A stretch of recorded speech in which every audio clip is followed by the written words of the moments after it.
Nasahinostahimosian.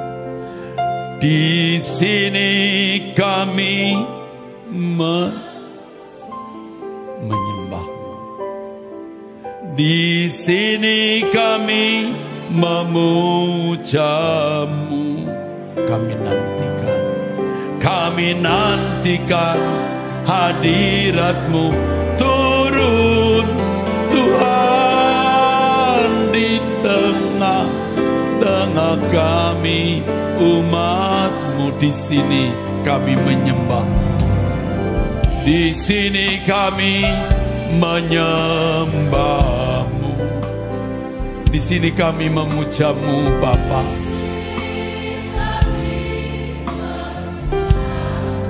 Kami nantikan hadirat-Mu turun, Tuhan, di tengah-tengah kami, umat-Mu. Haleluya, haleluya, haleluya. Kudus nama-Mu.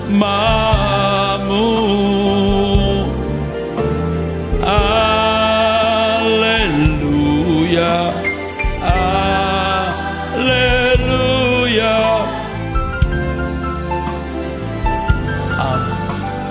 Di sini kami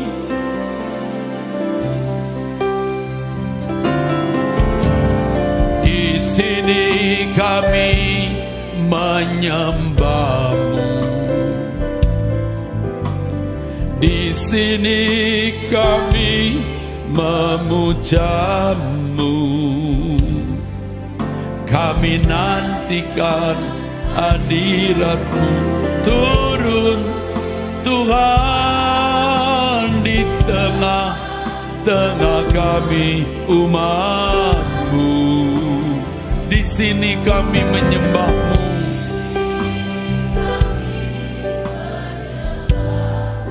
Di sini kami memuja-Mu.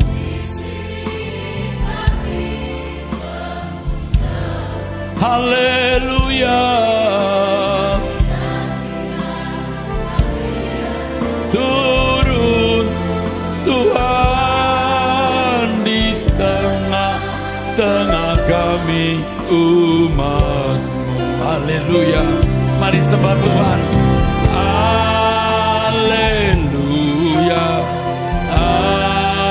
haleluya. Kudus nama-Mu.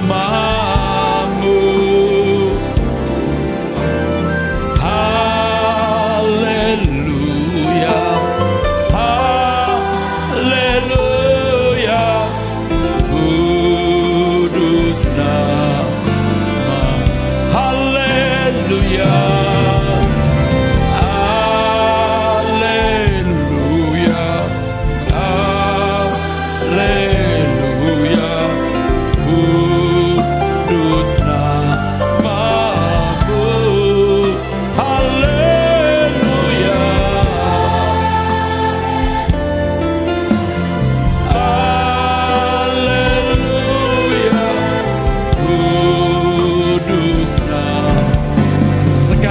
Haleluya, haleluya, haleluya.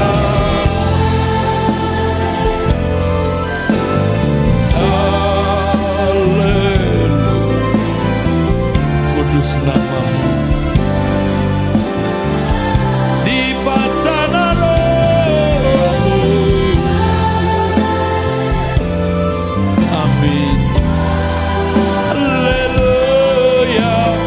Kudus nama-Mu.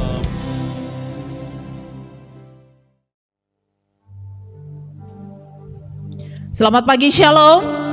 Bapak Ibu di tempat ini yang bahkan yang akan menyaksikan siaran tunda pada channel GSKI Bukit Raya, senang kembali kita bertemu, kita bersekutu, kita memuji, memuliakan Tuhan di tempat ini. Baik, sebelum kita memulai ibadah kita pagi hari ini, saya mengundang Bapak Ibu untuk berdiri, kita bersama-sama mengucapkan pengakuan iman rasuli. bersama gereja-gereja dari segala abad dan segala tempat. Gereja Suara Kebenaran Injil mengakui pengakuan iman rasuli dan mengajarkannya. Aku percaya kepada Allah, Bapa yang Maha Kuasa, Khalik langit dan bumi, dan kepada Yesus Kristus, Anaknya yang tunggal, Tuhan kita, yang dikandung daripada Roh Kudus, lahir dari anak darah Maria, yang menderita sengsara di bawah pemerintahan Pontius Pilatus, disalibkan, mati dan dikuburkan, turun ke dalam kerajaan maut. Pada hari yang ketiga, bangkit pula dari antara orang mati, naik ke surga, duduk di sebelah kanan Allah, Bapa yang Maha Kuasa, dan akan datang dari sana untuk menghakimi orang yang hidup dan yang mati. Aku percaya kepada Roh Kudus, gereja yang kudus dan am, persekutuan orang kudus, pengampunan dosa, kebangkitan orang mati, dan hidup yang kekal. Amin.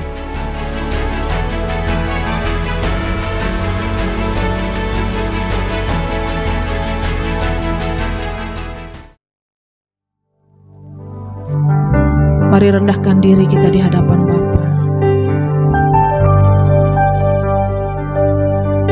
Kami datang Tuhan dalam hadirat-Mu. Ini hidup kami Tuhan. Mari Engkau tuntun setiap langkah kami.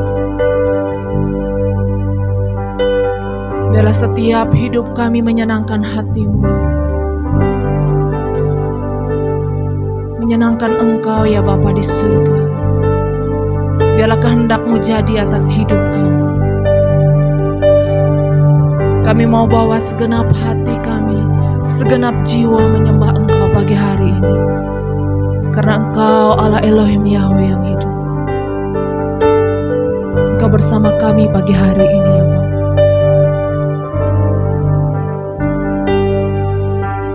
Kami mau bawa kurban syukur kami di hadapan. Layakkan dan perkenankan ya Bapa. Haleluya.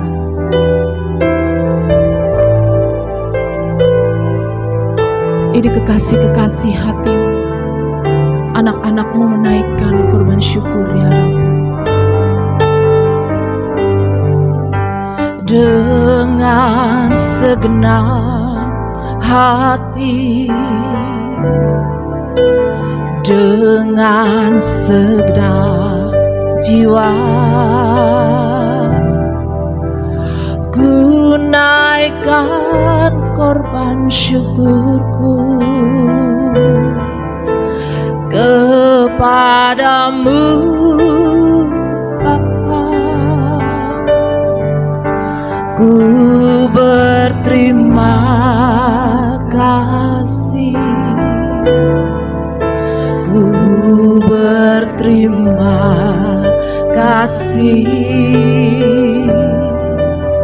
Aku ada ini karena berkat anugerah-Mu.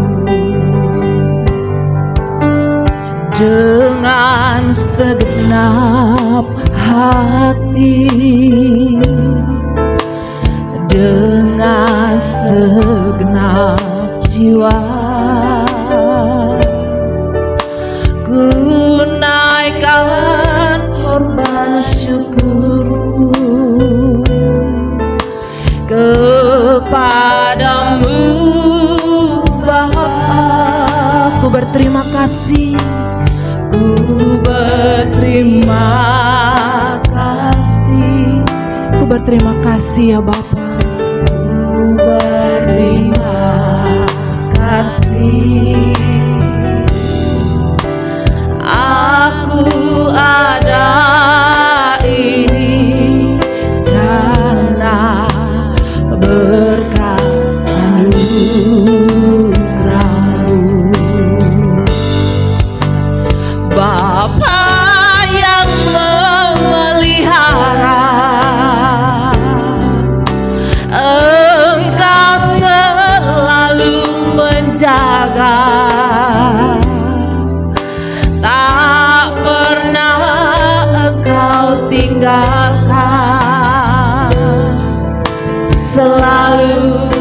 beserta.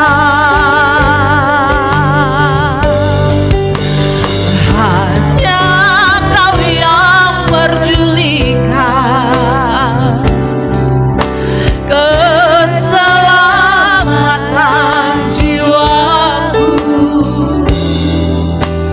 Engkau yang selalu membela kehidupanku.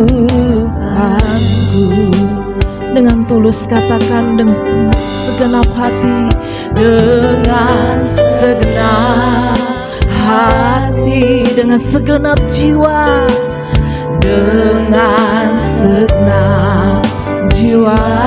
Kami mau bawa di hadapan-Mu korban syukur kami di hadapan-Mu Bapa.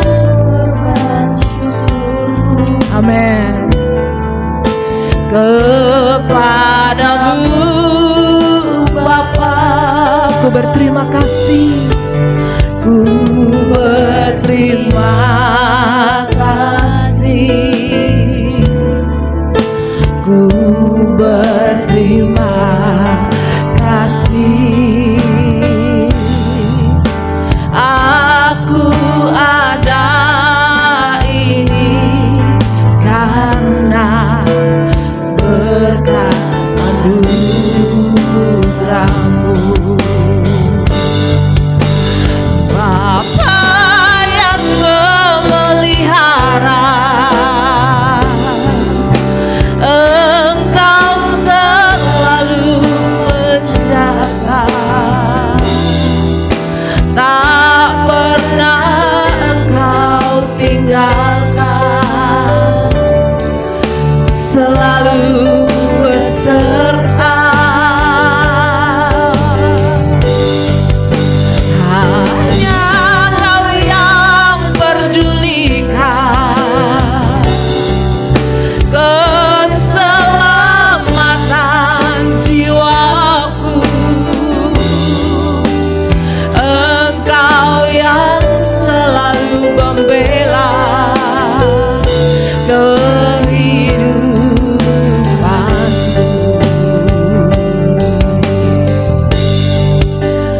Bapa yang memelihara, Engkau selalu menjaga. Amin. Tak pernah Engkau tinggalkan, selalu beserta. Hanya Engkau yang pedulikan keselamatan jiwa, pedulikan keselamatan jiwaku. Engkau yang selalu membela kehidupanku. Mari bersama katakan Bapa, Bapa yang memelihara. Amin. Keselamatan jiwa kami Tuhan.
ucapan syukur di hadapan-Mu.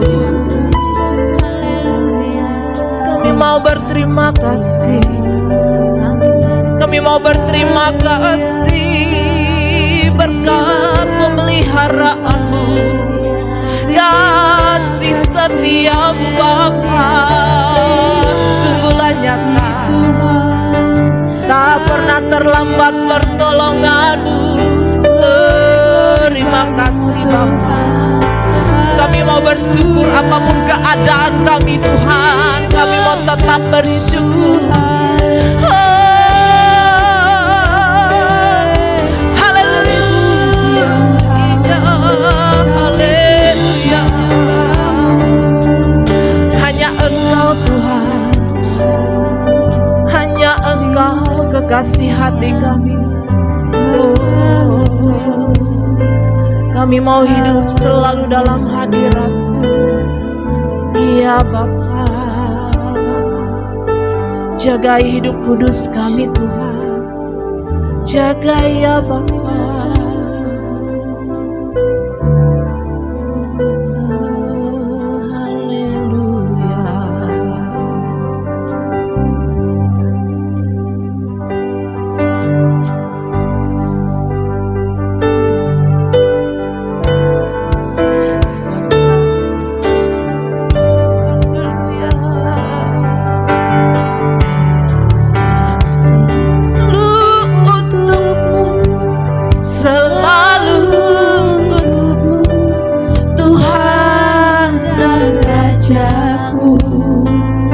Semua yang ku perbuat Tuhan, semua yang ku perbuat, baik siang dan malam, selalu untuk-Mu. Segenap hidupku adalah milik-Mu, untuk kemuliaan-Mu. Sampai ku tua nanti, sampai di surga nanti, selalu untuk, selalu untuk-Mu. Mari Bapak Ibu saya untuk berdiri. Selalu angkat kedua tanganmu, katakan Tuhan dan Rajaku. Semua yang ku perbuat, semua baik siang dan malam, selalu untuk-Mu. Biarlah segenap hidup kami Tuhan, segenap hidupku adalah milik-Mu, untuk kemuliaan-Mu. Biar ini menjadi komitmen kami di hadapan-Mu Bapa. Ku tua nanti, sampai di surga nanti, selalu. Lebih lagi katakan di hadapan Bapa, selalu untuk-Ku. Selalu, amin. Selalu untuk-Mu, Tuhan dan Rajaku. Semua yang ku perbuat Tuhan, semua yang ku perbuat, baik siang dan malam, selalu untuk-Mu. Oh, haleluya. Segenap hidupku adalah milik-Mu, untuk kemuliaan-Mu.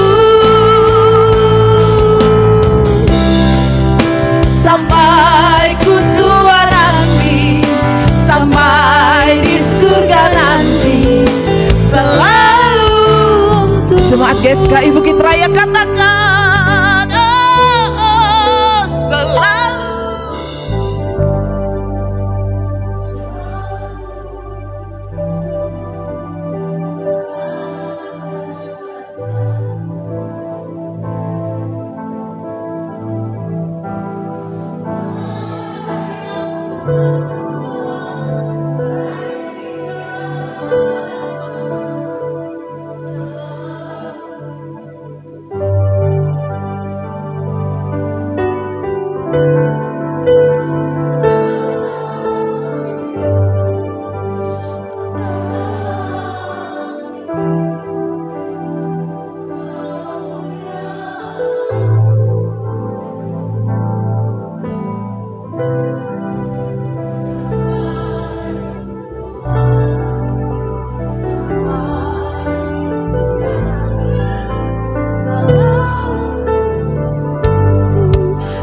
sampai ku tua nanti.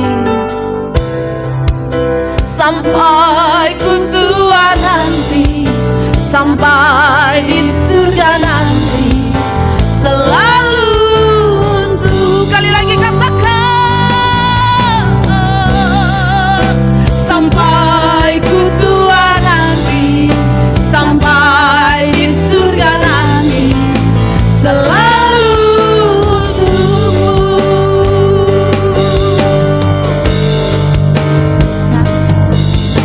Haleluya, ini kami yang bersyukur di hadapan-Mu. Haleluya, kemuliaan bagi Engkau Allah yang hidup. Amin. Ada sukacita bersama kami di dalam hadirat-Mu Tuhan. Mari bersama jemaat kita memuji Tuhan. Boleh kasih jabat tangan. Kita bersama-sama berkumpul di sini. Kita satukan hati kita memuji, menyembah Allah yang hidup. Amin. Mari bersuka di hadapan-Nya, katakan.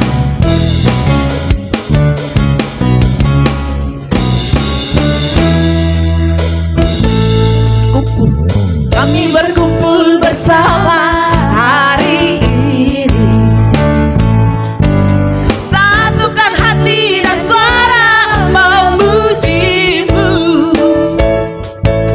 Engkau layak dipuji, Engkau layak dipuja. Engkau Allah yang besar dan mulia. Amin. Para malaikat pun memuji nama-Mu. Bersatu dengan kami anak-anak-Mu di dalam hadirat-Mu Tuhan. Dalam hadirat-Mu kemuliaan surgawi, suasana surga hadir di. Sekali lagi katakan, kami berkumpul.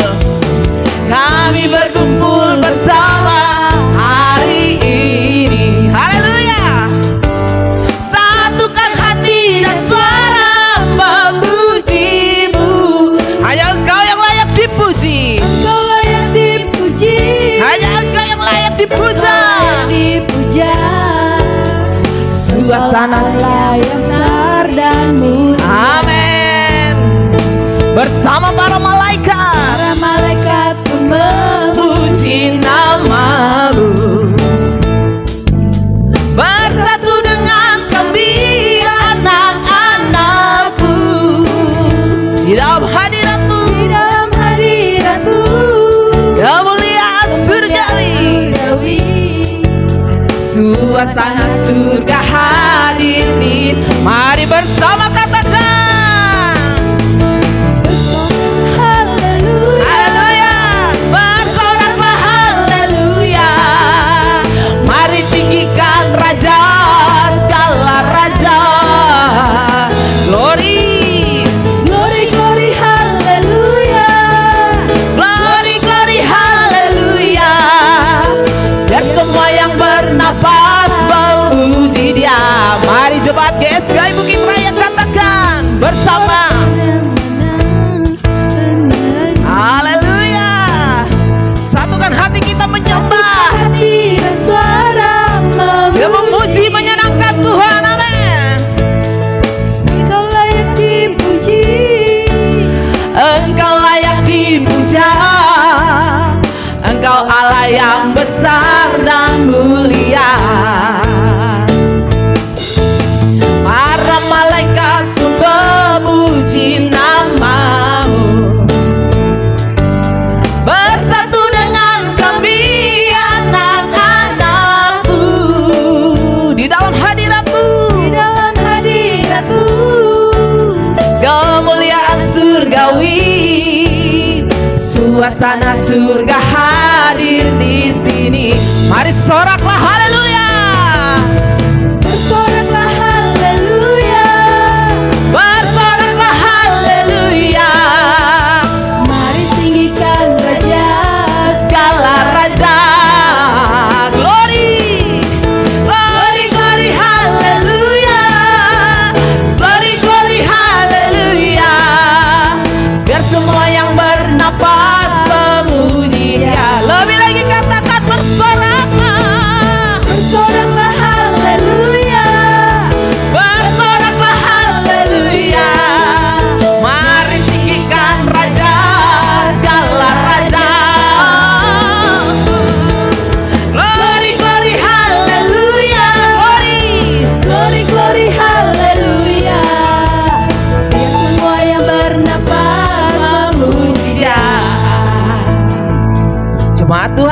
Tuhan. Amin. Angkat suaramu, senangkan Tuhan. Glory, glory, haleluya. Glory, glory, haleluya. Semua yang bernafas. Mari bersama-sama kita katakan. Bersorak haleluya. Bersorak haleluya. Haleluya. Mari tinggikan Raja segala raja. Glory, glory, haleluya. Glory, glory, haleluya. Biar semua yang bernapas memuji Dia. Biar yang bernapas memuji Dia. Biar yang bernapas memuji Dia. Biar semua yang bernafas Memuji Dia.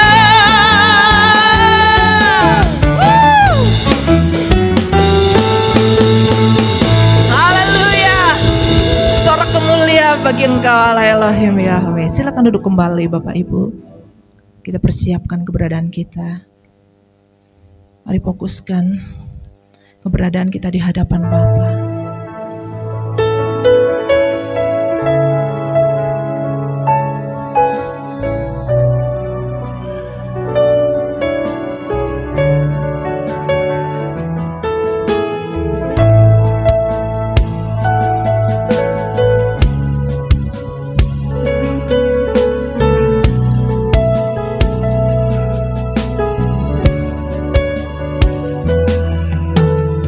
Kau memanggil aku dari jalanku yang gelap gulita. Kau berikan padaku hidup yang baru, hidupmu sendiri. Kau membawa aku ke jalan salib penderitaan. Kau ajarkan padaku menyangkal diri, memikul salibku. Sekarang ku hidup, tetapi bukannya aku lagi. Halayakku berhak miliki diriku, hidup hanya untuk kesenanganmu. Selamanya kau Tuhan, ku umat tebusan, hidup hanya untuk kepentinganmu. Mari jemaat Tuhan, kita lebih lagi angkat pujian kita dengan hati yang bersuka dan hati yang tulus. Kita katakan, Kau memanggil aku dari jalanku yang gelap gulita. Kau berikan padaku hidup yang baru, hidupmu sendiri Tuhan. Terima kasih Bapa. Kau membawa aku di jalan salib penderitaanku. Kau ajarkan padaku menyangkal diri, memikul salibku.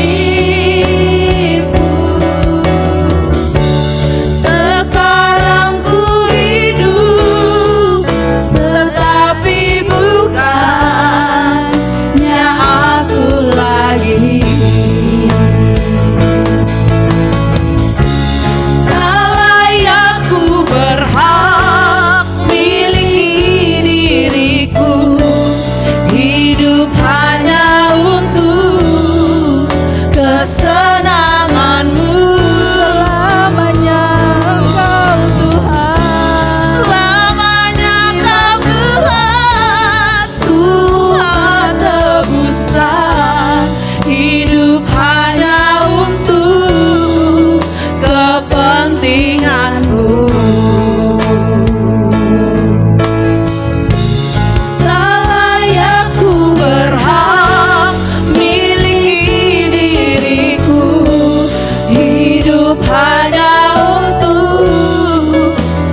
kemenanganku.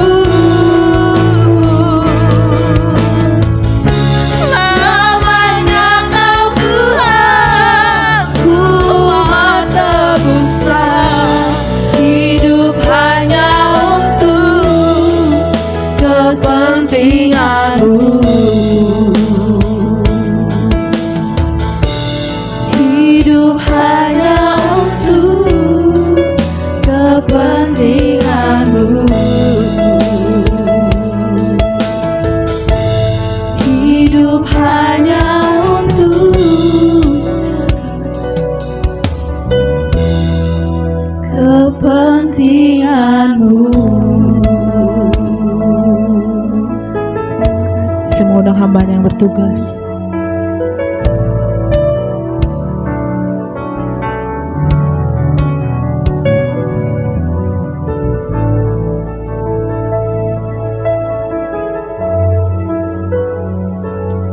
Haleluya, mari kita berdoa. Terima kasih Elohim Yahweh yang sudah bertahta di atas pujian kami, yang sudah hadir di tempat ini dan memberkati menjamah kami semua.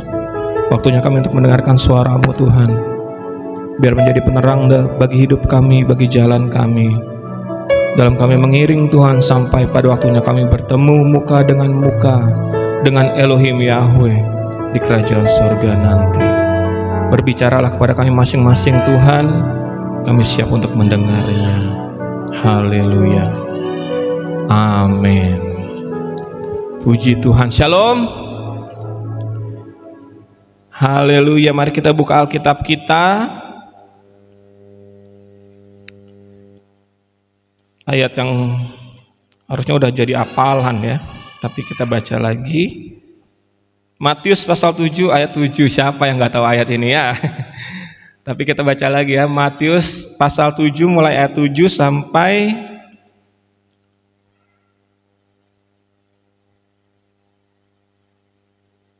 ke 11. Saya akan bacakan, kita semua mari kita menyimak firman Tuhan ini. Mintalah maka akan diberikan kepadamu, carilah maka kamu akan mendapat, ketoklah maka pintu akan dibukakan bagimu. Karena setiap orang yang meminta menerima, dan setiap orang yang mencari mendapat, dan setiap orang yang mengetok baginya pintu dibukakan. Ayat 9, adakah seorang daripadamu yang memberi batu kepada anaknya jika ia meminta roti, atau memberi ular jika ia meminta ikan? Ayat 11, jadi jika kamu yang jahat tahu memberi pemberian yang baik kepada anak-anakmu, apalagi Bapamu Elohim Yahweh yang di surga, Ia akan memberi yang apa saudara? Yang baik kepada mereka yang meminta kepadanya. Tumben GSKI ayatnya ini ya saudara. Tapi kan ini firman Tuhan, jadi nggak bisa dihindari, harus kita baca juga. Cuman masalahnya adalah seperti yang sering saya bicarakan, orang itu berhenti di ayat yang ke-10. Betul nggak saudara? Semua khotbah, kutipan-kutipannya itu dari ayat 7 hanya sampai ke ayat yang ke-10. Ini kenyataannya. Ayat yang 11 itu jarang banget dibaca. Dan persamaannya itu, saudara nggak usah baca, saya akan bacakan aja. Di Lukas pasal 11, itu sama ayatnya, saudara. Di ayat yang 13 di Lukas pasal 11 itu berkata seperti ini. Jadi jika kamu yang jahat tahu memberi pemberian yang baik kepada anak-anakmu, apalagi Bapamu ya, Elohim Yahweh yang di sorga. Di sini lebih dijelaskan lagi. Ia akan memberikan Roh Kudus kepada mereka yang meminta kepadanya. Kalau di Matius tadi nggak ada Roh Kudusnya, cuman dibilang di ayat yang ke-11 tadi adalah Bapa Elohim Yahweh akan memberikan yang baik bagi mereka yang minta. Amin. Itu firman Tuhan. Makanya saudara kalau mau minta, berdoa, minta aja nggak apa-apa. Ini firman Tuhan. Minta dapat, cari ketemu, ketok pintu, pintu dibuka. Tapi jangan lupa ayat yang 11. Yang saudara terima itu yang Elohim anggap baik. Kan gitu ya kan ayat 11. Itu yang sering dipotong. Itu yang sering disalahgunakan sehingga orang minta apa? Minta mobil, minta klaim, tumpang tangan, tumpang kaki gitu ya. Kalau menurut Elohim Yahweh itu baik, pasti dikasih. Kalau kita doa. Tapi kalau menurut Bapa itu tidak baik untuk kita, maka jangan kecewa kalau tidak diberikan. Itu yang sesungguhnya, saudara. Saudara berdoa minta tidak masalah. Tidak ada yang melarang. Silakan saudara berdoa. Ya kan? Di doa pagi, di doa malam. Kemarin juga kita doa, Ibu Gembala menyediakan waktu khusus untuk kita berdoa masing-masing. Ya, luar biasa, itu pas banget. Itu sesuai dengan firman Tuhan. Yang mau minta, silahkan minta. Apa perlunya saudara? Minta aja gitu. Doa. Tetapi kalau tidak dikabulkan oleh Elohim Yahweh, jangan kecewa. Karena menurut firman ini mungkin itu tidak baik untuk kita. Ya kan saudara? Banyak orang berdoa ikut Tuhan, melayani, bahkan melayani bertahun-tahun, bahkan berpuluh-puluh tahun, endingnya kecewa dan meninggalkan Tuhan. Karena apa alasannya? Yang paling besar alasannya adalah karena merasa doanya tidak dijawab. Udah itulah, ya kan? Merasa punya masalah, Tuhan tidak memberi jalan keluar, kan gitu. Merasa punya kebutuhan, tapi kok Tuhan tidak mencukupi. Merasa ini, merasa itu, kenapa orang lain diberkati, dalam tanda kutip diberkati, ya kan saudara? Saya tidak, akhirnya kecewa dan meninggalkan Tuhan. Itu yang umum terjadi. Karena apa? Karena dari kecil, dari sekolah minggu, ayat-ayat ini dipotong hanya sampai ke ayat 10. Ayat 11-nya tidak pernah diajarkan dan bahkan tidak pernah dibaca. Coba aja saudara lihat. Pasti yang dikotbahin tuh minta dikasih, cari ketemu, ketok pintu dibuka, udah stop sampai di situ. Sehingga menurut pemahaman kita apapun bisa kita minta, apapun bisa kita cari, ketok aja apapun bisa kita ketok. Dan kalau itu tidak diberi, dan kalau itu tidak ketemu, dan kalau kita pintunya tidak dibuka, maka dalam hati kecilnya mulai timbul rasa kecewa dan penyesalan. Ya, ini modusnya iblis seperti ini, saudara. Dari kecil, nah nggak dijawab kan, ya kan? Nah nggak dijawab, ya kan? Nah nggak dikasih kan? Nah nggak ketemu kan? Yang kamu cari, katanya firman Tuhan bilang kalau cari ketemu. Mulai dari yang kecil-kecil,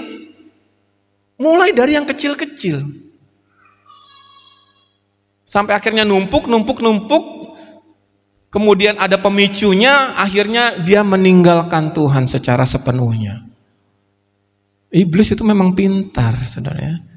Kepintaran iblis yang paling utama adalah memutarbalikan firman Tuhan. Ingat dosa pertama Hawa, diputar balik firman Tuhan. Sama.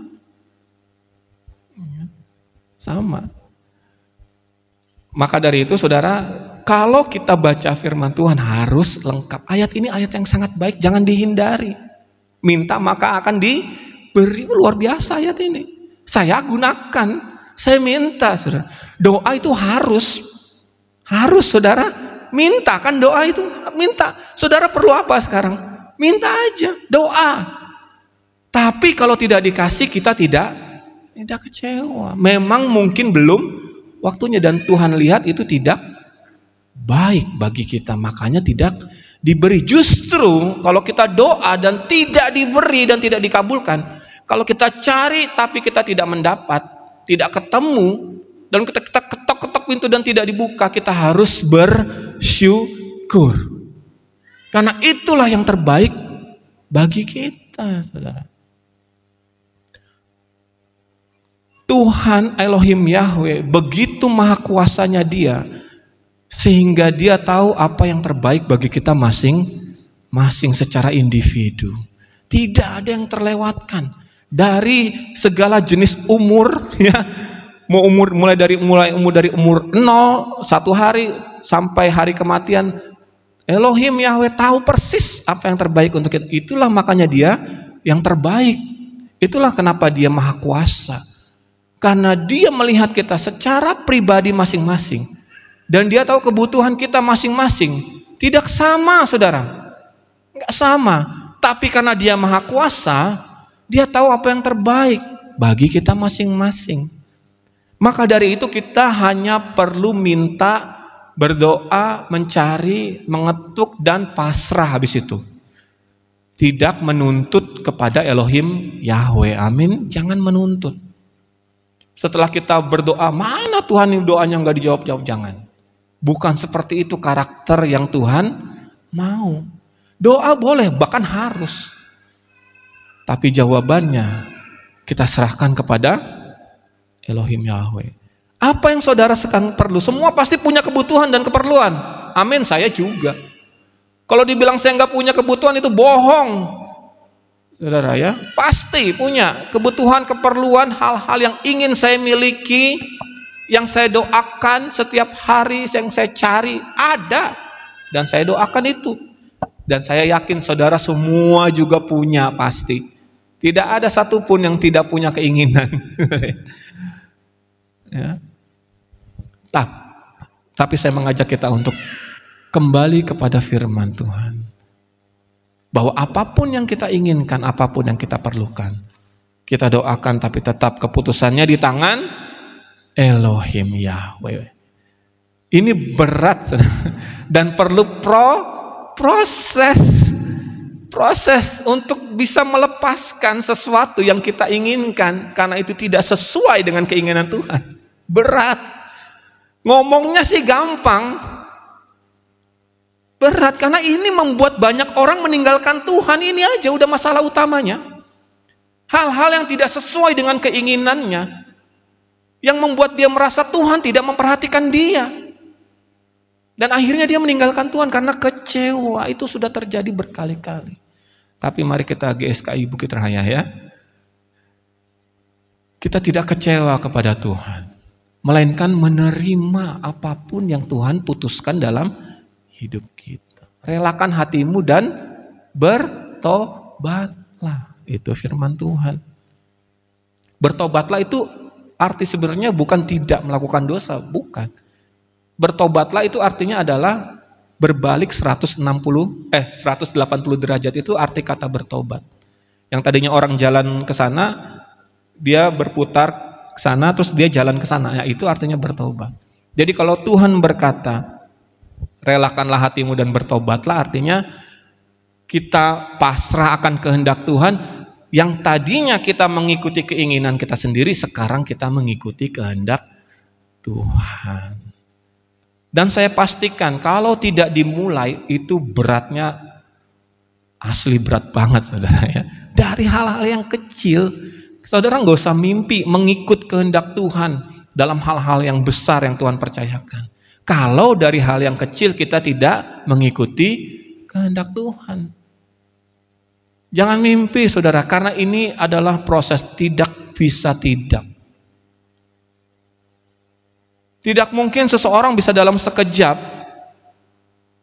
ya, dia mengikuti kehendak Tuhan dengan luar biasa tanpa dia melalui hal-hal yang kecil yang Tuhan percayakan sedikit demi sedikit. Itu cara kerja Tuhan. Jadi di mana saudara sekarang berada sekarang? Hal-hal kecil apa yang Tuhan percayakan? Hal-hal kecil apa yang Tuhan tunjukkan? Ikuti itu, saudara. Ikuti itu, jangan mimpi langsung jadi besar, langsung jadi wow gitu. Tidak, bukan seperti itu caranya. Bahkan Tuhan Yesus pun, ya, saudara, bahkan Tuhan Yesus pun harus mengalami proses yang sama dengan kita. Sampai akhirnya umur 30 tahun secara manusia dia baru muncul.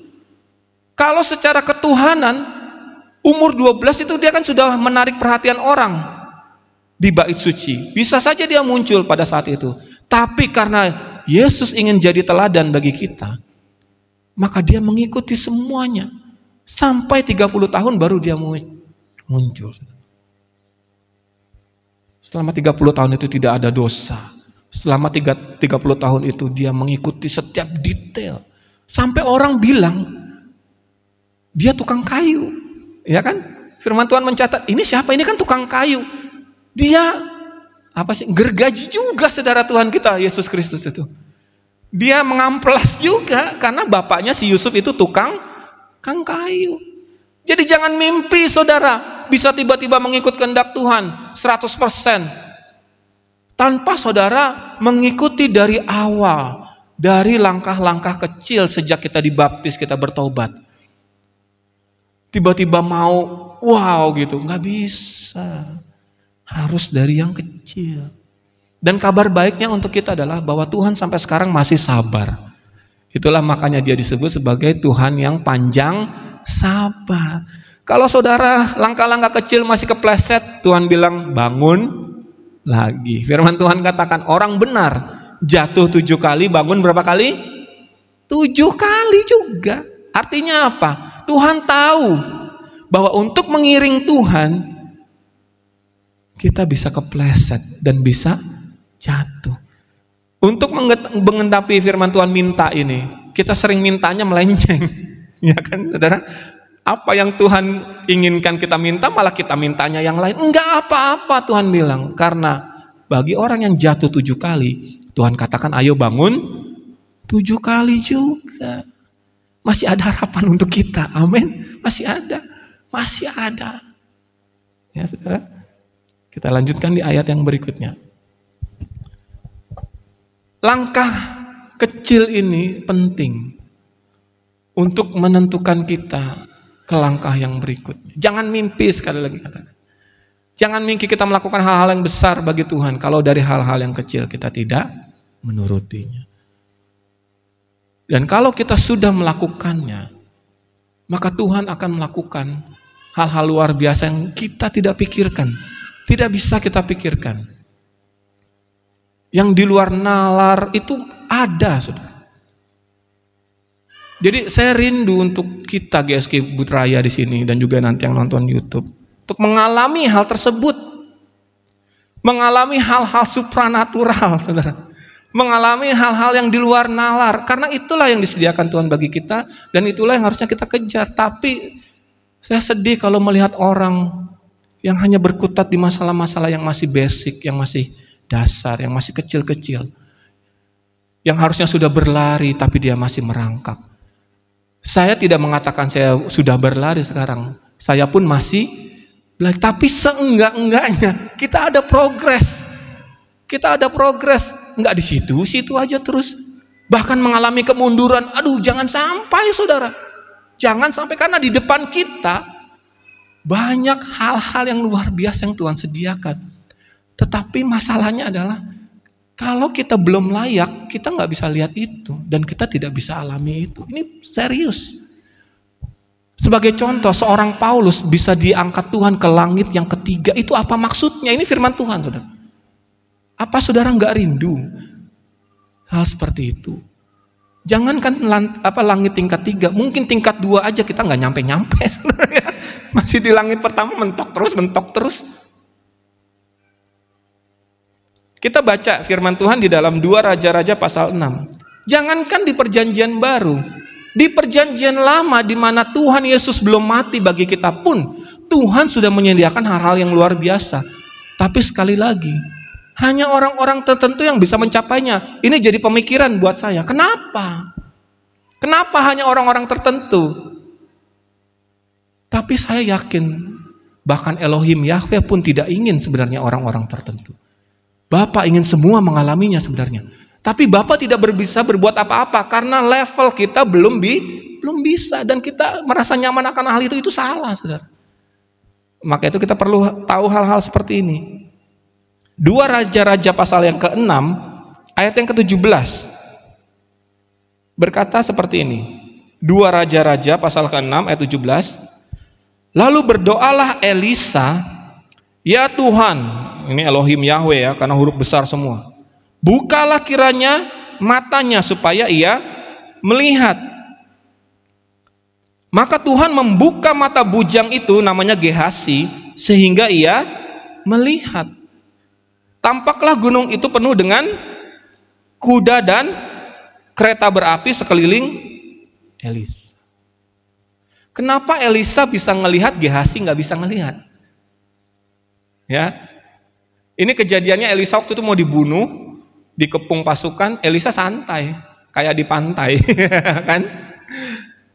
Tapi bujangnya yang namanya Gehasi panik karena tahu, aduh mati gua, kan gitu pikirannya, ya kan? Situasinya sama, tapi dua orang bersikap berbeda. Yang satu panik, yang satu santai. Kenapa?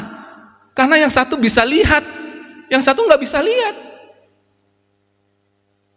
Mungkin keadaan kita sama semua sekarang. Keadaan gereja ini sama. Tapi ada yang santai, ada yang panik.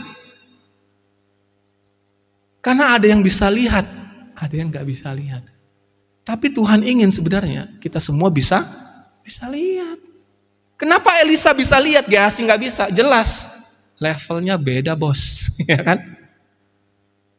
Walaupun Gehasi ini bersama-sama dengan Elisa, makan bareng, ya kan? Dia ngurus semua keperluan Elisa, dia melihat mujizat-mujizat yang Tuhan percayakan. Tapi levelnya ternyata masih jauh di bawah. Sampai Elisa harus memohon kepada Elohim Yahweh untuk dibuka matanya. Baru si Gehasi bisa melihat. Ternyata kenapa bosku santai? Pantasan aja, ya kan? Kenapa santai bosku ini? Ternyata dia santai karena apa? Karena dia lihat pasukan malaikat melindungi dia.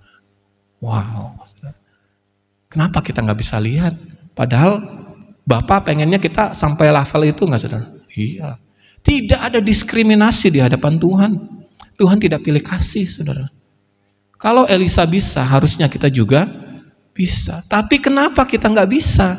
Karena dari hal yang kecil aja kita nggak lulus. Gimana kita bisa sampai level Elisa? Tapi sekarang kita tahu, perjuangan kita menjadi orang Kristen ini nggak main-main. Ada levelnya. Bukan yang terus kayak garis datar, mati udah berharap masuk surga. Oh tidak. Tapi harus ada grafik naik. Kadang-kadang kepleset, enggak apa-apa, saudara. Naik lagi. Hal-hal seperti inilah yang harusnya menjadi perhatian kita. Bahwa ada satu level yang lebih tinggi yang harus kita capai. Nanti kalau sudah sampai di situ, ada lagi yang lebih tinggi lagi. Itu yang harus kita capai. Jangan kita sibuk ngurusin yang di bawah terus, saudara. Ya, jatuh dalam dosa lagi, besok tobat, besoknya kumat, Kristen tomat, ya kan? Tobat kumat. Mana mungkin bisa melihat pasukan malaikat berkemah di sekeliling kita? Amin, saudara. Saudara tahu, saudara punya malaikat pelindungnya masing-masing, yaitu khotbah tersendiri, saudara. Tapi banyak orang nggak bisa lihat, kenapa? Belum sampai levelnya di situ. Karena kesalahannya sendiri. Karena yang dia minta, Matius 7 ayat 7 itu untuk memenuhi kebutuhannya sendiri. Itu aja terus muter di situ, minta, cari, ketok. Tidak pernah meminta hal yang baik yang Tuhan sediakan. Tapi kita mau mulai belajar dan mulai berubah. Ada lagi, saudara.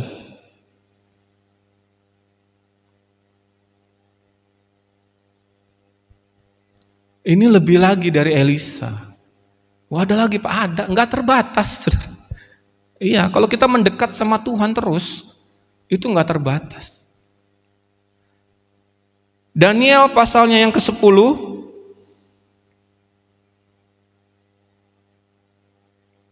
mulai ayatnya yang kedua.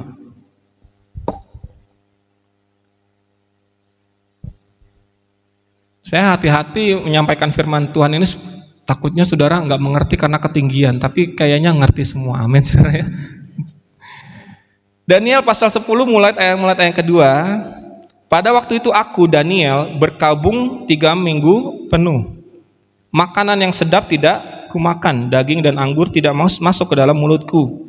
Dan aku tidak berurap. Berurap ini mandi, nggak mandi dia sampai berlalu 3 minggu. Nggak mandi itu tanda dari seorang yang sedang sedih kalau zaman dulu.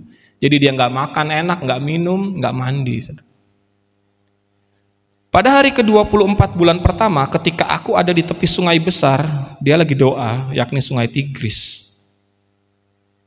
Ku angkat mukaku lalu kulihat tampak seorang yang berpakaian kain lenan dan berikat pinggang emas dari Ufas. Ayat 6, tubuhnya seperti permata Tarsis dan wajahnya seperti cahaya kilat. Matanya seperti suluh yang menyala-nyala, lengan dan kakinya seperti kilau tembaga yang digilap dan suara ucapannya seperti gaduh orang banyak. Perhatikan ayat 7. Hanya aku Daniel melihat penglihatan. Dia lagi rame-rame misalnya. Tapi cuma dia yang bisa melihat. Tetapi orang yang bersama-sama dengan aku tidak melihatnya, tapi mereka ditimpa oleh ketakutan yang besar sehingga mereka lari bersembunyi. Yang datangin Daniel ini namanya malaikat Gabriel, salah satu dari 3 malaikat utama. Mikael, Gabriel, tapi yang satu Luciel, dia jatuh menjadi Lucifer, jadi tinggal 2 ya. Salah satunya namanya Gabriel. Dia mendatangi Daniel secara pribadi, saudara. Yang lain nggak ngerti, yang lain kabur. Bayangkan hadirat Tuhan. Dan Gabriel ini perwakilan Elohim Yahweh, saudara. Malaikat kepercayaan Tuhan yang biasa sebagai pembawa kabar, yang mendatangi Maria pada waktu Tuhan Yesus mau dilahirkan ya, itu Gabriel juga. Yang lain kabur, padahal hadirat Tuhan datang, tapi Daniel enggak. Daniel bisa lihat, yang lain nggak bisa lihat apa-apa, cuman tiba-tiba ketakutan. Gitu, saudara. Ini aja udah luar biasa, betul nggak, saudara? Karena Daniel bayar harga. Tadi di ayat-ayat sebelumnya berkata bahwa dia nggak makan enak, dia berkabung. Karena dia melihat waktu itu bangsa Israel sedang dijajah oleh bangsa Babel, itu yang membuat dia sedih. Dan itu sesuai dengan kehendak Tuhan ternyata.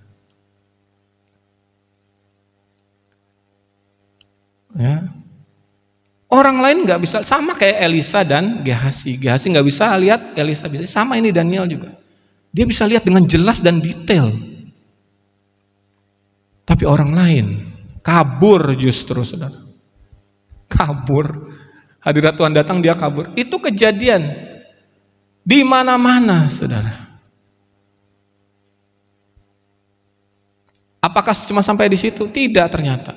Ada satu background atau latar belakang yang luar biasa yang terjadi di sini. Ayat yang ke-11 masih di Daniel pasal 10 ayat 11. Katanya kepadaku, Daniel, engkau orang yang dikasihi. Ini sebabnya Elohim Yahweh sangat mengasihi Daniel. Camkanlah firman yang aku katakan kepadamu dan berdirilah pada kakimu, sebab sekarang aku diutus kepadamu. Ya. Elohim Yahweh mengutus malaikat Gabriel. Ayat yang ke-12. Lalu katanya kepadaku, janganlah takut Daniel, sebab, nah ini perhatikan, telah didengarkan perkataanmu sejak hari pertama engkau berniat untuk mendapat pengertian dan untuk merendahkan dirimu di hadapan Elohim Yahweh. Dan aku datang, perhatikan, Gabriel datang oleh karena perkataanmu itu. Kalau Daniel tidak ngomong, tidak puasa dan tidak doa, Gabriel tidak datang. Banyak orang Kristen yang hidupnya autopilot, tahu nggak autopilot ya kan? Kalau di pesawat nyalain autopilot udah terus diem. Oh Tuhan, pimpinlah langkahku, betul nggak? Kemana Tuhan atur ya enggak? Tapi ini enggak. Nggak ada jadwalnya Elohim Yahweh. Benar, ini firman Tuhan. Tidak ada jadwalnya Elohim Yahweh untuk mengirim Gabriel kepada Daniel. Amin. Ini fakta. Nggak ada. Di dalam rancangan Tuhan bahwa hari itu jam segitu Gabriel datangin Daniel tuh nggak ada. Nggak ada jadwalnya. Tapi karena Daniel berdoa, merendahkan diri, puasa, firman Tuhan jelas mengatakan, oleh karena itu aku datang. Wow. Saudara ya. Ayat 13 ini lebih wow lagi, karena di ayat 13 berkata seperti ini. Pemimpin kerajaan orang Persia berdiri 21 hari lamanya menentang aku, menentang Gabriel. Saya jelasin pelan-pelan supaya kita ngerti, saudara. Artinya saat itu sebenarnya jadwalnya Gabriel sedang perang melawan roh-roh jahat di mana? Di Persia. Jadi kalau firman Tuhan katakan peperangan ada di udara, itu betul sampai sekarang. Jangan bilang nggak ada peperangan di udara ini. Atmosfer yang kita nggak bisa lihat.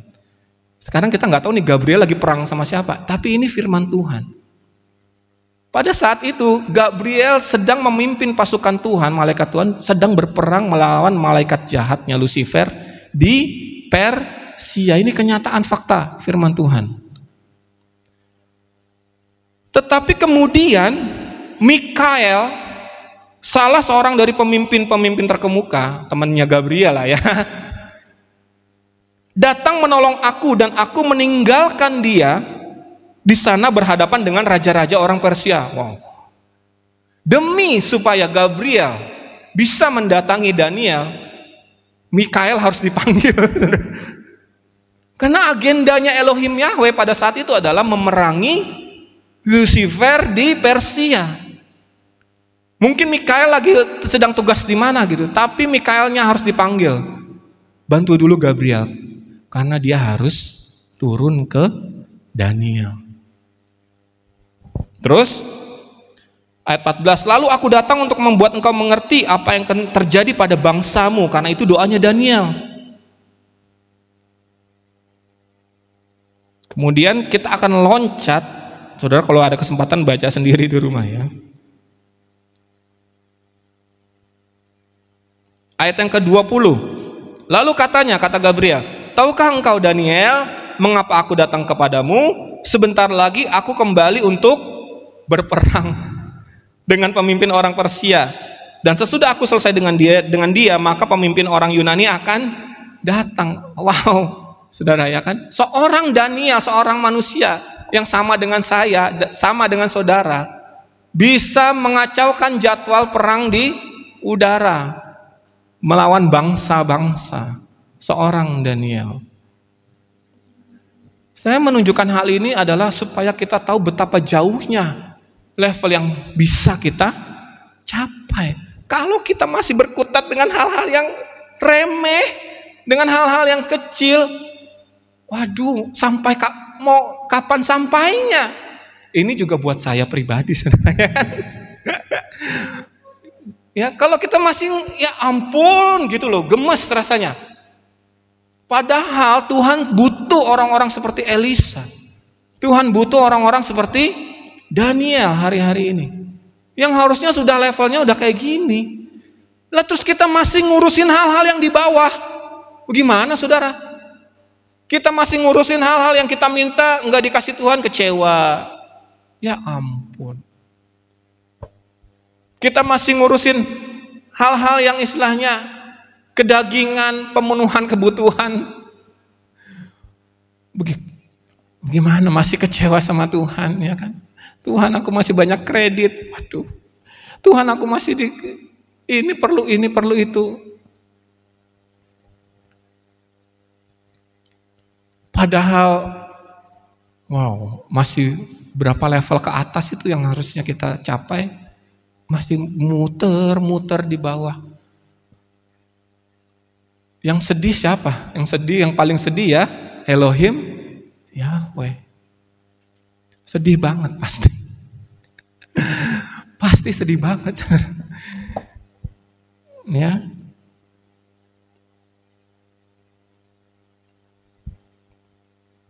Padahal keadaan perang itu lagi genting. Ini di ayat yang ke-21 berkata, namun demikian aku akan memberitahukan kepadamu apa yang tercantum dalam kitab kebenaran. Tidak ada satupun yang berdiri di pihakku dengan tetap hati melawan mereka kecuali Mikael pemimpinmu itu. Ini lagi perang genting. Tapi demi seorang Daniel, Gabriel harus turun dapat perintah langsung dari Elohim Yahweh. Kapan terakhir kali saudara dikirimin malaikat? Saya juga mungkin belum pernah didatangin Gabriel, saudara, ya kan? Tapi dari sini kita bisa melihat betapa jauhnya level yang bisa kita capai. Jangan berpuas diri. Dan jangan mau lagi direpotkan dengan hal-hal yang remeh-temeh, saudara. Waktunya bagi kita untuk menaikkan level kita secepat mungkin. Seefektif mungkin, seefisien mungkin.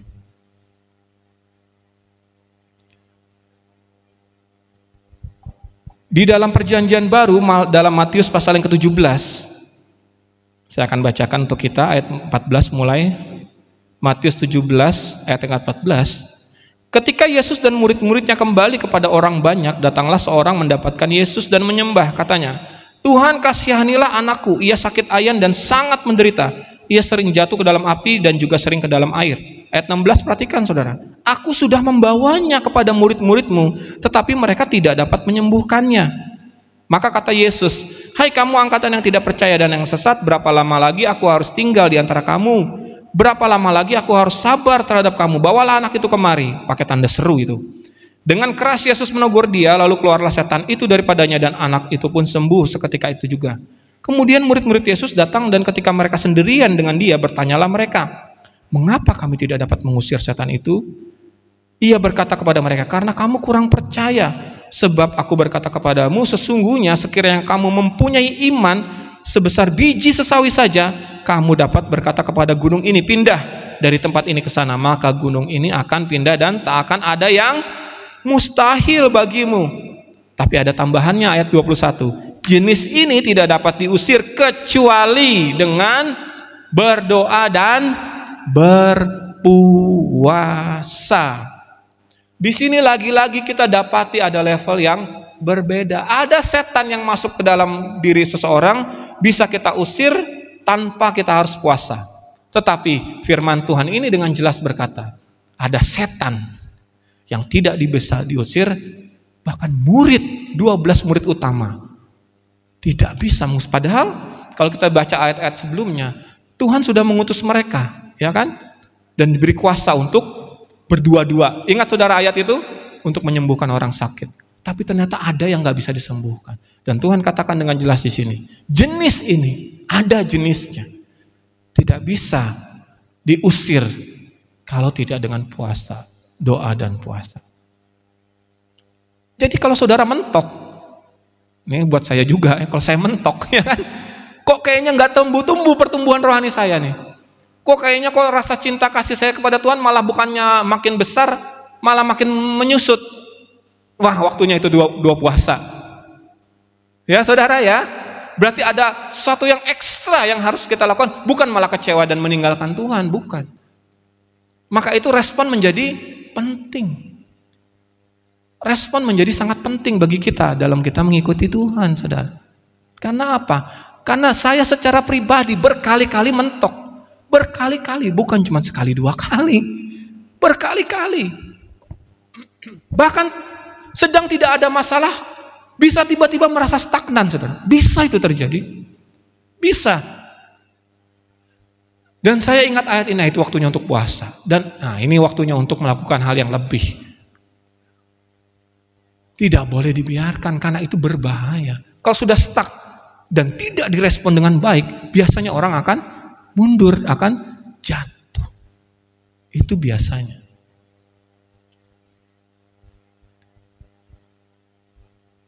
Saya tidak tahu apa yang sedang kita alami semua di sini, ya kan? Semua punya kebutuhan, semua punya level rohani yang berbeda-beda. Terus terang aja, itu harus diakui. Tuhan tidak pilih kasih, amin.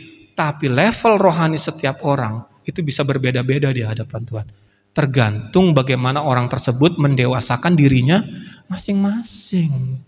Tapi satu hal yang Tuhan mau saat ini adalah belum terlambat bagi kita semua yang hadir di tempat ini maupun yang nonton nanti ya kan. Belum terlambat untuk menyadari posisi kita ada di mana sekarang dan menaikkan level kita. Tuhan sudah sediakan semua fasilitasnya. Kalau saudara stagnan, bahkan saudara mundur, bukan salah Tuhan, saya pastikan itu. Bukan salahnya Tuhan. Pasti salah kita. Pasti itu. Jadi satu hal yang harus kita lakukan adalah respon kita harus benar. Bahkan bagi saudara yang merasa sekarang sedang mulus, naik ke atas level rohaninya ya kan, ini level rohaninya. Jangan lengah saudara. Ya kan? Terus introspeksi diri, lihat ke dalam diri. Karena respon itu penting. Kalau saudara merasa sekarang sedang giat-giatnya, puji Tuhan tingkatkan. Gitu. Karena kalau responnya salah, itu fatal akibatnya. 12 murid Tuhan, orang bilang satu mengkhianati Tuhan. Saya katakan menurut firman Tuhan bukan cuma satu yang mengkhianati Tuhan. Hampir semua. Cuman bedanya yang satu responnya salah. Yudas responnya salah. Waktu dia menyesal, semua menyesal. Coba baca firman Tuhan. Semua mengkhianati. Dan semua punya sisi jelek. 12 murid Tuhan itu punya sisi jeleknya semua. Jangan saudara kira Yohanes itu bagus. Yohanes sama Yakobus itu sangat sombong. Sehingga mereka meminta kepada mamahnya untuk berkata kepada Tuhan Yesus, kalau nanti engkau jadi raja, tempatkanlah Yakobus sebelah kiri, Yohanes sebelah kanan. Sombong itu. Petrus, kalau mau dibilang yang paling nakal di antara mereka, ya Petrus itu paling nakal. Sudah dibilang jangan berbuat apa-apa waktu Yesus ditangkap, malah dipotong kuping orang. Betul nggak saudara? Ya kan? Petrus itu dosanya lebih banyak dari Yudas.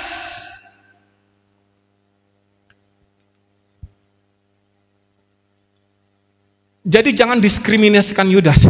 Bukan saya bela Yudas, enggak. Tapi semuanya mengkhianati. Waktu Yesus digantung di atas kayu salib, semua kabur. Amin?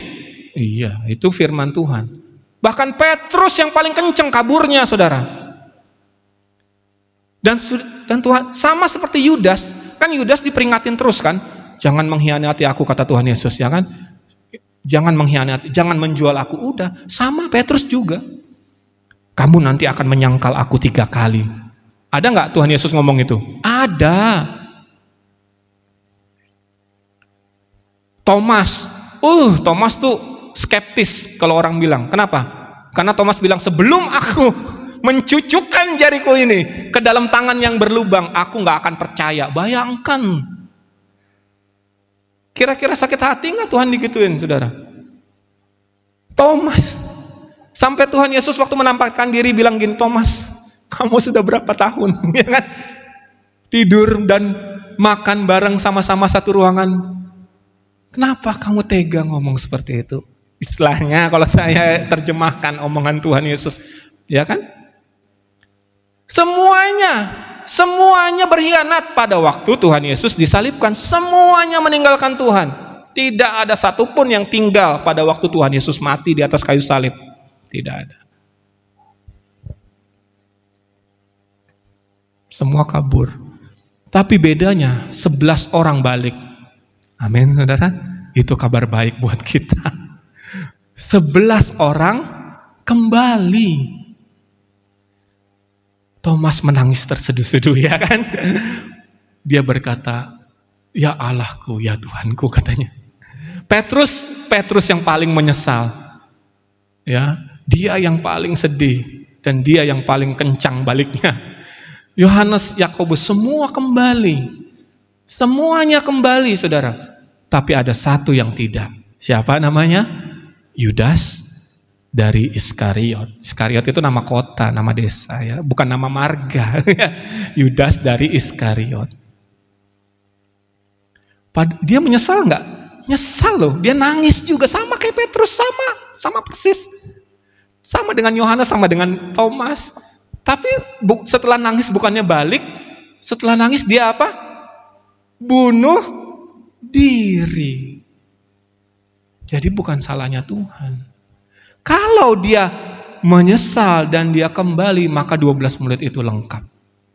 Karena Tuhan sebenarnya tidak pernah salah memilih. Tapi sekali lagi saya katakan, respon itu sangat penting. Sangat penting.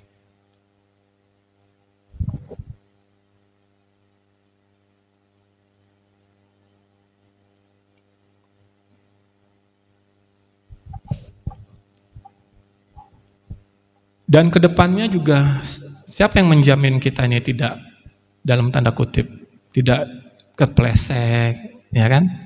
Tidak jatuh bahkan, tidak kecewa. Siapa yang bisa menjamin? Kita nggak usah ngomong ke depannya. Mungkin saat ini saudara ada yang kecewa dengan Tuhan. Masalahnya kan Ibu Gembala nggak tahu, ya kan? Ibu Gembala tidak bisa melihat isi hati kita masing-masing. Sama saya juga. Bahkan seorang suami kadang tidak bisa melihat isi hati istrinya. Seorang istri tidak bisa melihat isi hati suaminya. Seorang anak tidak bisa melihat isi hati orang tuanya. Orang tua tidak bisa melihat isi hati anaknya.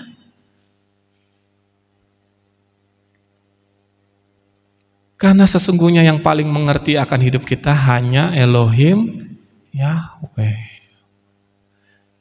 Maka dari itu yang perlu kita jujur paling pertama adalah kepada Tuhan. Di mana kita berada sekarang?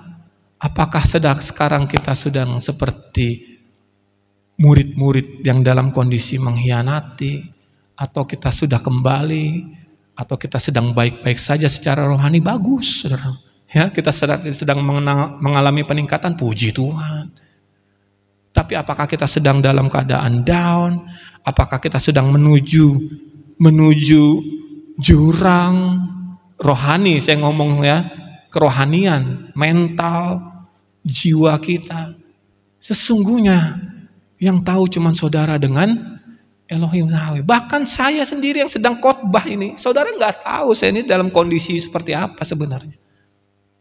Nggak akan tahu.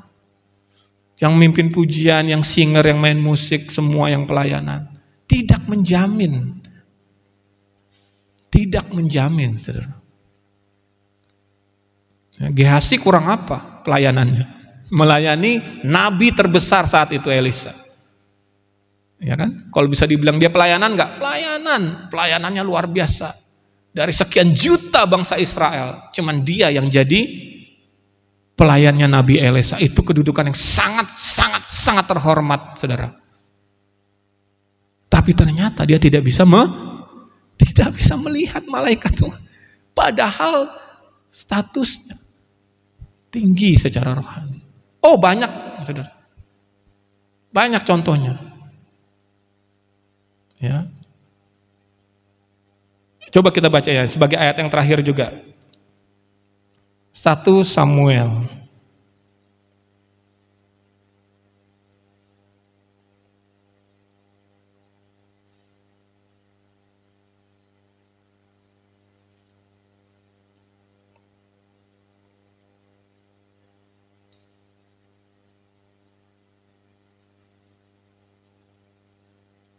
Satu Samuel pasal yang kedua.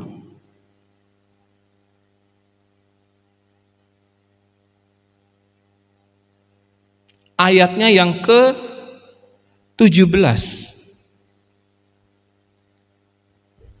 Ini sebagai wanti-wanti bagi kita, saudara ya. 1 Samuel pasal yang kedua ayat 17 berkata seperti ini. Dengan demikian sangat besarlah dosa kedua orang muda itu di hadapan Tuhan, sebab mereka memandang rendah korban untuk Tuhan. Siapa dua orang ini? Dua orang ini adalah anak-anak dari Imam Eli. Kita baca lagi di sampingnya, mereka melakukan kejahatan luar biasa, bukan di luar gereja, tapi di dalam gereja. 1 Samuel pasal yang ketiga, ayat yang pertama. Samuel yang muda itu menjadi pelayan Elohim Yahweh di bawah pengawasan Eli. Pada masa itu firman Tuhan apa saudara? Jarang. Penglihatan-penglihatan pun tidak sering. Kenapa? Kenapa tidak ada penglihatan? Dan kenapa tidak ada firman Tuhan pada saat itu? Karena Eli sebagai imam Dan anak-anaknya kita baca tadi ya di 1 Samuel pasal 2 melakukan kejahatan yang luar biasa di gereja kalau zaman sekarang. Bukan di luar gereja, di gereja. Sehingga itu membuat firman Tuhannya jarang bahkan gak ada. Sampai pada waktunya Tuhan berbicara langsung kepada Samuel, apa yang Eli lakukan? Eli nyuruh Samuel tidur lagi. Karena gak biasa dengar suara Tuhan. Sampai 3 kali Tuhan harus berbicara, baru Eli bilang, kayaknya ini Tuhan. Bayangkan seorang imam. Kalau zaman sekarang ketua PGI istilahnya, bukan gembala. Ini imam adalah pemegang jabatan rohani tertinggi di satu bangsa, bukan satu gereja, saudara. Di satu bangsa Israel ada satu bait Allah, ketuanya Imam Eli. Dia membawahi seluruh 12 suku bangsa Israel. Tapi nggak pernah dengar suara Tuhan. Nggak pernah dengar suara. Bukan seorang gembala sidang di satu gereja, bukan. Tapi ini pemimpin seluruh gereja istilahnya di satu bangsa. Nggak pernah dengar suara Tuhan, bahkan dia membiarkan anaknya melakukan tindakan tercela di organisasi gerejanya itu, di bait Allah. Artinya apa bagi kita, saudara? Artinya adalah bahwa kita di gereja ini tidak luput dari sasaran iblis, dari sasaran setan. Setan dan iblis tidak pusing sama orang yang tiap hari clubbing, memang nyata-nyata ya kan, ngerokok, mabuk, main cewek, main judi, berzina, mencuri, membunuh, merampok, itu udah nggak bakal diperangin setan itu. Tapi yang setan incer adalah anak-anak Tuhan di sini. Inilah fokus utama mereka. Maka itu ayat-ayat ini yang terakhir ini, sebagai yang terakhir di renungan kita ini, saudara, harusnya membuat kita lebih waspada. Harus mempunyai suatu awareness, apa ya istilahnya, ya kewaspadaan gitu. Hati-hati berbicara, hati-hati melangkah, ya kan? Hati-hati jempolmu, jempol ini sekarang, wow. Ya, gara-gara jempol, gara-gara konten TikTok, satu warung makan bisa tutup, saudara, yang sudah berdiri 30 tahun. Banyak itu kasusnya. Betapa jahatnya. Itu kan jelas-jelas alatnya setan untuk membuat manusia makin menderita, makin kecewa sama Tuhan. Hati-hati, saudara. Sangat-sangat hati-hati. Makanya saya paling jarang bikin status, paling statusnya kalau nggak main bola ya di gereja, udah 2 itu aja sebenarnya. Atau pada kadang-kadang lagi makan, ya makannya lumayan enak nih, foto kirim, udah gitu aja. Udah gitu aja. Jangan pernah pakai status untuk nyerang orang, ya kan saudara? Jangan pernah untuk, bahkan saya pribadi jangan pernah share status curhat di status tuh, nggak usah, curhat sama Tuhan aja, amin saudara. Ya kalau masih ada yang mau ya silakan. Ini kan saya, ya kan? Ini saya, saudara. Takutnya dipakai sama setan.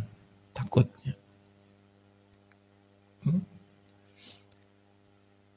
Jadi demikian firman Tuhan yang bisa saya sampaikan. Saudara, mari kita, kerinduan Tuhan adalah yang utama bahwa kita sadar sekarang, diri kita ini ada di mana. Nah, itu yang pertama. Kalau saudara belum tahu, ya cari tahu. Karena saudara gak akan bisa ibu gembala atau saya. Misalnya saudara datang, Bu, saya sekarang di mana sih Bu? Level kerohanian saya di mana ini Bu? Mohon maaf ya. Yang tahu cuma saudara sama Elohim Yahweh. Ibu gembala saya gereja ini, Truth, Pak Eras, itu memberi fasilitas supaya kita bisa meningkat. Tapi di mana saudara berada, itu betul-betul hanya saudara sendiri yang menentukan. Betul. Ibu gembala punya kepekaan, saya punya kepekaan. Misalnya merasa ini ada yang salah, gitu ya kan? Bisa itu ada kepekaan, tapi tetap sekali lagi responnya ada di tangan saudara masing-masing. Responnya. hanya ada di tangan kita. Jadi yang pertama, sadari di mana kita berada. Amin, saudara, sadari di mana posisi kita. Dan yang kedua, berikan respon yang sesuai dengan keadaan itu. Simpel kan saudara? Yang gak rumit kan tadi ya, mengenai masalah Gabriel, Mikael itu ya, itu sebagai contoh aja ya. Sebagai contoh. Berikan responnya, karena kalau kita tidak melihat hal-hal tersebut, kita nggak tahu bahwa wow, sampai itu perjanjian lama loh saudara. Bisa sampai segitu tahap rohani seseorang bisa sampai segitu. Elisa, Daniel, wow bisa loh. Itu belum ada darah Yesus saudara. Bisa. Supaya ini juga buat saya, supaya kita sadar betapa jauhnya gitu ya kan.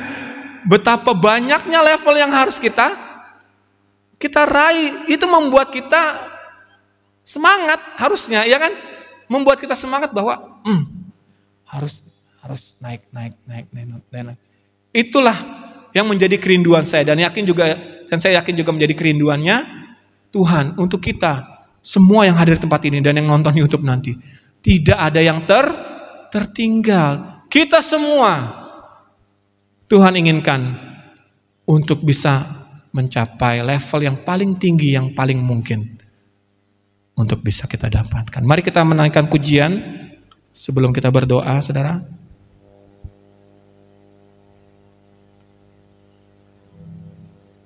Kita naikkan pujian selalu untukmu Tuhan dan Rajaku.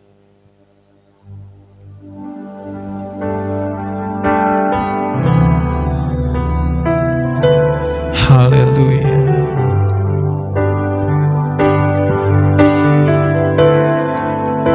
Selalu untukmu, selalu untukmu, Tuhan dan Raja-Ku. Semua yang kulakukan, baik siang dan malam, selalu untukmu. Amin. Segenap hidupku adalah milik-Mu, untuk kemuliaan-Mu. Sampai ku tua nanti, sampai di surga nanti, selalu. Mari kita bangkit berdiri dengan lebih sungguh lagi, katakan kepada Elohim Yahweh, haleluya. Engkau Tuhan dan Raja kami. Semua yang kulakukan Tuhan, di setiap waktu, hanya bagi-Mu.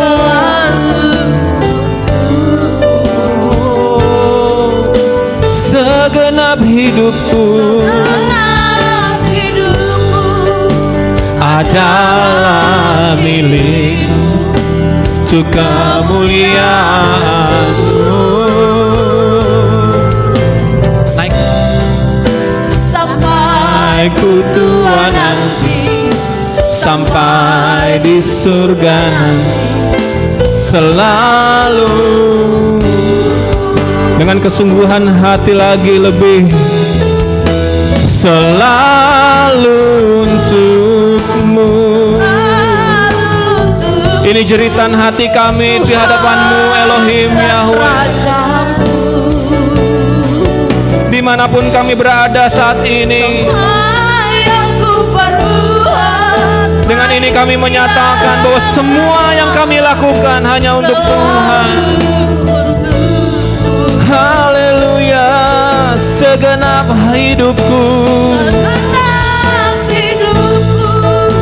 adalah milik-Mu, untuk kemuliaan-Mu.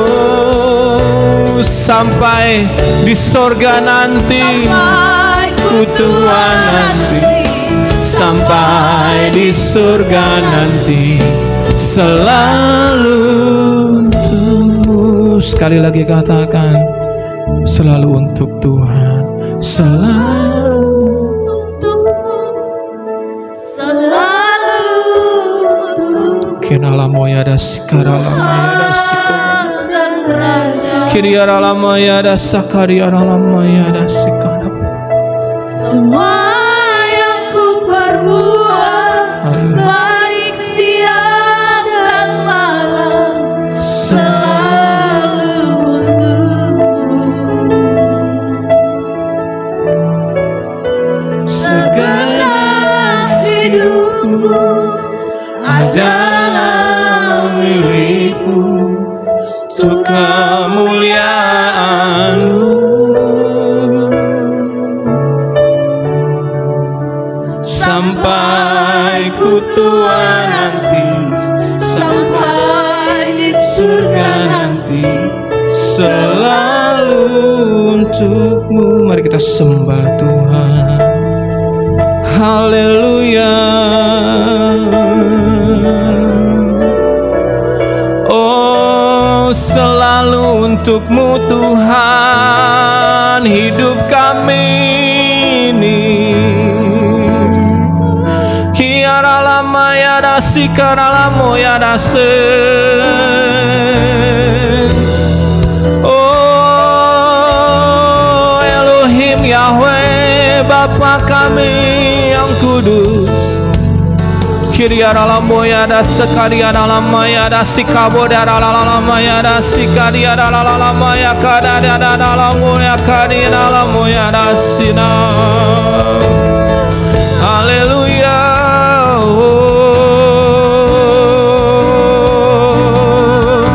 Kami tinggikan Engkau Tuhan dengan segenap hati kami, menyembah Allah yang kudus.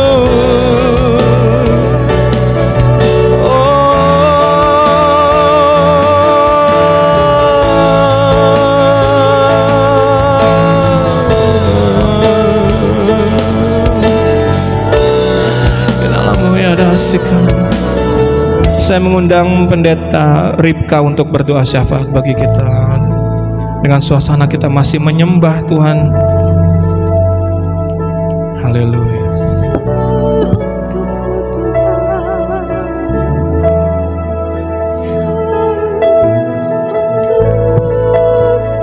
Kami sungguh berterima kasih Tuhan, Bapa kami Elohim Yahweh yang sungguh luar biasa atas kehidupan kami. Bila Engkau mengajarkan kami dan kebenaran-Mu Tuhan, karena Engkau mengasihi hidup kami, dan sungguh kami bersyukur. Kami orang-orang yang dikasihi Tuhan. Kami senantiasa diingatkan melalui kebenaran firman-Mu, supaya hidup kami boleh berhasil di dalam Tuhan. Hidup kami boleh menjadi teladan, hidup kami boleh menjadi terang. Terima kasih Bapa di surga buat kebenaran firman-Mu. Hamba-Mu yang sudah menyampaikan kebenaran firman-Mu, Tuhan kembalikan kekuatan urapan yang baru, dan Tuhan terus pakai hidupnya menjadi alat di tangan Tuhan. Diberkati keluarganya semuanya, dan semua kami yang hadir pagi hari ini juga, baik mereka yang boleh mendengar siaran tunda nanti. Tuhan juga Engkau memberkati. Tuhan biar Engkau terus berbicara dalam kehidupan kami, menyatakan sesuatu yang baru terus dalam hidup kami, agar hidup kami tidak bercacat dan bercela di hadapan Tuhan. Hidup kami boleh mendapat perkenanan yang di hadapan-Mu Bapa. Terima kasih Tuhan Yesus. Berkati setiap kami, berkati jemaat-jemaat Tuhan yang belum sempat hadir bersama dan kami. Kami tidak tahu apa menjadi pergumulan persoalan hidup mereka, tapi kami percaya kami punya Elohim Yahweh yang hidup, yang sanggup melawat dan menjamah mereka, yang sanggup melepaskan dan membebaskan mereka, yang sanggup memulihkan dan menyembuhkan mereka. Terima kasih Bapa di surga, diberkati setiap mereka dan kami semuanya. Terima kasih Tuhan Yesus Kristus, kami menyerahkan hidup kami dalam tangan Tuhan. Tuhan terus tuntun dan ajar kami. Kami juga menyerahkan bangsa dan negara kami dalam tangan-Mu Tuhan. Engkau yang memberkati bangsa dan negara kami, terlebih daerah kami yang kami kasih, Palangkaraya Kalimantan Tengah ini, karena kami percaya ini milik kepunyaan-Mu Tuhan. Kami juga serahkan dalam tangan-Mu Tuhan. Tuhan yang boleh berperkara, Tuhan yang boleh campur tangan. Terima kasih Bapa. Berkati pemimpin-pemimpin kami, terlebih Tuhan memberkati GSKI ini Tuhan, baik dari sinode, ketua sinode, Tuhan berkati. Tuhan terus memberikan kekuatan, kemampuan, hikmat, kesehatan yang daripada Tuhan. Terima kasih Bapa di surga.